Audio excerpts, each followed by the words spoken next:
Happy birthday. ഇന്നത്തെ birthday നമ്മൾ അടിച്ചങ്ങ് പൊളിക്കും. ഒരു കരിക്ക് കൂടെ ഉണ്ടായിരുന്നെങ്കിൽ നന്നായിരുന്നു.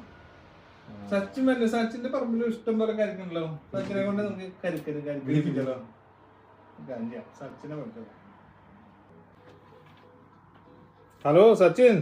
A few moments later. ഇതെന്നടാ ഈ കരിക്ക് ഇങ്ങനെ ഇരിക്കുന്നത്? ആ തെളിവ് നശിപ്പിച്ചാളാ. അതെ, കരിക്ക് എന്ന് പറഞ്ഞു കഴിഞ്ഞാല് ഒരു കൊല അങ്ങനെ ഇട്ടിട്ടുണ്ട് കേട്ടാ. അതൊന്നും കുഴപ്പമില്ല. അപ്പൊ നാളെ പോയിട്ട് അവിടെ നോക്കിട്ട് കരിക്ക് കാണാനില്ല എന്ന് പറയാം. നീ എവിടെ നട്ടെ? നിന്റെ അപ്പനെ ആയതുകൊണ്ട് പറഞ്ഞതാ. എവിടെ നട്ടെ? നീ ആ മറ്റേ ജംഗ്ഷനിൽ മറ്റേ ബസ് സ്റ്റോപ്പിനോട് ചേർന്നൊരു പറമ്പില്ലേ, അവിടെ നിന്ന്. അതൊക്കെ ഇവിടെ 2-3 കൊല്ലാടാ. ആരുടെ പറമ്പാ?